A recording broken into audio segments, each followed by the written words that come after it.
আজ এই রেসিপিতে কী কী উপকরণ লাগবে দেখে নিই। নুন, চিনি, হলুদ, লঙ্কার গুঁড়ো, পেঁয়াজ বাটা। কেমন আছেন বন্ধুরা?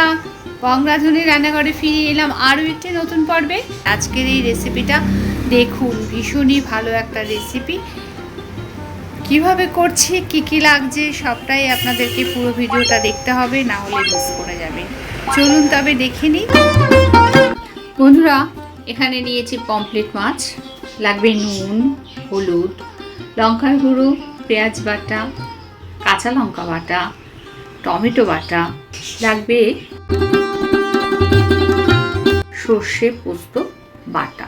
প্রথমে মাছের গায়ে হলুদ আর নুন দিয়ে মাছের গায়ে হলুদ হয়ে গেল।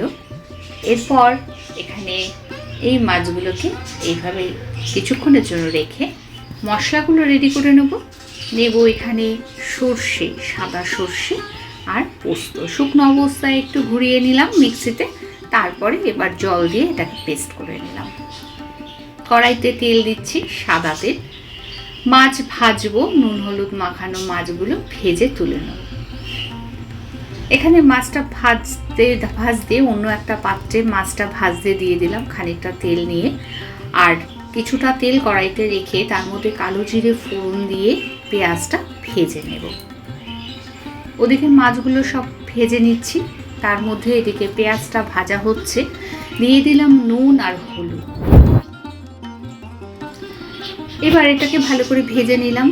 পেঁয়াজটা যখন তেল ছেড়েছে দেখুন বন্ধুরা, সেই সময় দিয়ে দিতে হবে টমেটো বাটা। টমেটো বাটাটা দিয়ে ভালো করে সেটাকেও ভেজে নিতে হবে যতক্ষণ কাঁচা গন্ধ না যায়।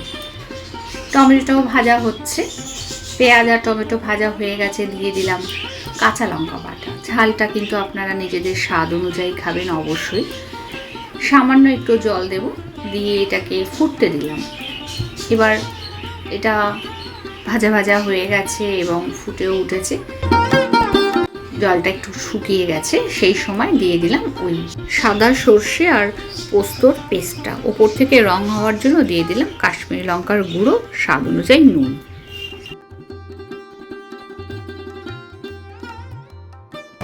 আর মাছটা ভাজার পরে যে মাছের পাত্রটার মধ্যে যে তেলটা ছিল সেটা এর মধ্যে মিক্সির পাত্র ধোয়া জলটা দিয়ে দিতে হবে। স্বাদ অনুযায়ী একটু সামান্য চিনি দিয়ে দেবো। ফুটে উঠেছে, এক এক করে মাছগুলো এর মধ্যে ছেড়ে দেবো। পমফ্রেট মাছের রেসিপি আমি এর আগেও করেছি বন্ধুরা। ওভেন অফ করে খানিকক্ষণ ঢাকা দিয়ে রেখে গরম গরম পরিবেশন করুন। ভিডিওটা দেখে ভালো লাগলে প্রচুর শেয়ার করে লাইক করে দেবেন। আর যারা নতুন বন্ধু তাদের বলবো আমার পরিবারের একজন হওয়ার জন্য সাবস্ক্রাইব করে পাশে থাকা বেল আইকনটি অল ক্লিক করে দেবেন। আজ তাহলে এই পর্যন্ত, ফিরে আসছি পরবর্তী ভিডিও নিয়ে পরবর্তী সময়। সঙ্গে থাকার জন্য ধন্যবাদ।